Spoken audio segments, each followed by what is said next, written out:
Hello জনগণ, কি অবস্থা সবার? কেমন আছেন জানাবেন। আজকে রান্না করে দেখাবো গরুর মাংস আলু দিয়ে বিরিয়ানি। তো আমি আমার স্টাইলে বিরিয়ানিটা রান্না করে দেখাবো। তো চলুন শেয়ার করি। এখানে আমি কিছু পেঁয়াজ কেটে নিয়েছি বেরেস্তা করার জন্য। এখন আমি মাংসটাকে ম্যারিনেট করে রেখে দেবো। তার জন্য এখানে সব ধরনের মশলা অ্যাড করেছি, আর এখানে রেডিমিক্স বিরিয়ানি মশলাটা অ্যাড করছি। আর এখানে আমি দেব টক দই। তো এইগুলা দিয়ে আমি এখন মাংসটাকে সুন্দরভাবে ম্যারিনেট করে নেব এবং কিছুক্ষণের জন্য ঢাকনা দিয়ে ঢেকে দেব। তো এই তো আমার ম্যারিনেট করা হয়ে গিয়েছে, এবার ঢাকনা দিয়ে দেব। তো বাদবাকি কাজগুলো এখন করে নেব। এখানে আমি একটা কড়াই দিয়ে দিয়েছি তেল অনেকগুলা। তেলটা গরম হয়ে গিয়েছে। এখন আমি কেটে রাখা পেঁয়াজগুলো দিয়ে দিচ্ছি। এই কেটে রাখা পেঁয়াজগুলো দিয়ে এখন আমি বেরেস্তা করে নেব লাল লাল করে ভেজে। তো বেরেস্তাটা ঠিক এরকম লাল হবে, আর একটু বেশি হবে। তো যাই হোক, বেরেস্তা খেতে তো আমার খুবই ভালো লাগে। আমি একটু বেশি করেই খাই, আর রান্নার ফাঁকে ফাঁকে এই যে খাই। তো দেখতেই পাচ্ছেন আমি একটু খেয়ে নিচ্ছি।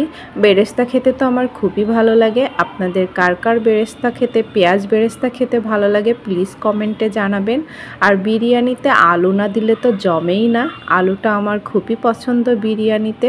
নরম নরম আলু খেতে কিন্তু আমার খুবই ভালো লাগে বিরিয়ানিতে। তো এখানে আমি আলুটাকেও ভেজে নিচ্ছি। আলুটা ভেজে দিলে বেশি মজা হয়। তো যাই হোক, এখন আমি মাংস রান্না করে নেব। তার জন্য এখানে তেজপাতা, দারচিনি, গোলমরিচ, লবঙ্গ এবং পেঁয়াজ দিয়েছি, আর দিয়েছি এলাচ ফল। এখন আমি এটাকে লাল লাল করে ভেজে নেব। তারপরে আমার ম্যারিনেট করা মাংসটা আমি এর ভিতরে দিয়ে দেব। তো দিয়ে দিয়েছি, দেখতেই পাচ্ছেন। এটাকে এখন নাড়িয়ে চাড়িয়ে সুন্দরভাবে কষিয়ে কষিয়ে রান্না করে নেব। তো এখন আমি ঢাকনা দিয়ে কিছুক্ষণের জন্য ঢেকে দিচ্ছি। আর বিরিয়ানিতে ডিম না হলে তো আমার বেশি চলেই না। ডিম ছাড়া আমি একেবারেই বিরিয়ানি খেতে পারি না, আমার খুবই ভালো লাগে। তো এখানে দেখতেই পাচ্ছেন মাংসটা অনেকটা কষিয়ে গিয়েছে। এখানে আমি দিয়ে দিচ্ছি 2 চামচের মতো গুঁড়া দুধ। আপনারা লিকুইড দুধটাও অ্যাড করতে পারেন। এখানে আমি গুঁড়া দুধটাই অ্যাড করেছি।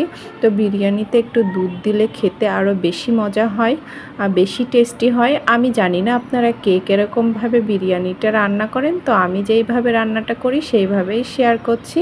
তো এখন মাংসটা একটু সেদ্ধ করে নেব, তার জন্য প্রেসার কুকারে দিয়ে দিয়েছি। আর এই দিকে আমি পানি গরম করে নিচ্ছি ভাতের চালটা ফুটিয়ে নেব তার জন্য। তো এই যে আমার ভাতের চালটা ধোয়া হয়ে গিয়েছে। এই বলক ওঠা পানির ভিতরে আমি কাঁচামরিচ, এলাচ, দারচিনি দিয়ে দিয়েছি। আর আমার পাশেই প্যাপুর শব্দ শোনা যাচ্ছে, কারণ মেন রোড, সারাক্ষণ গাড়ির আওয়াজ হতেই থাকে। কি আর করব, এটাকে সবাই ইগনোর করবেন। তো আমি চালটা ভাজি না, বিরিয়ানির এইভাবে সিদ্ধ করে নিই। তো এইভাবে খেতে অনেক ভালো লাগে। এইবারের মতো আমি দ্বিতীয়বারের মতো এইভাবে বিরিয়ানিটা রান্না করছি। তো সব কিছু দিয়ে দিয়েছি, এখানে হালকা চিনি ছিটিয়ে দিয়েছি, খেতে আমার ভালো লাগে। বেরেস্তা দিয়ে দিয়েছি। এবার আমি ডিমগুলো সাজিয়ে দেব। আর এটাকে আমি সুন্দরভাবে উঁচিয়ে নামিয়ে মিক্সড করে নিয়েছি বিরিয়ানিটাকে। তো দেখতেই পাচ্ছেন অনেক সুন্দর হয়েছে। আর এখন আমি দমে দিয়ে দিয়েছি আর একটু। তো ঢাকনা দিয়ে ঢেকে দেব। কিন্তু বিরিয়ানিটা খেতে মাশাআল্লাহ অনেক সুন্দর।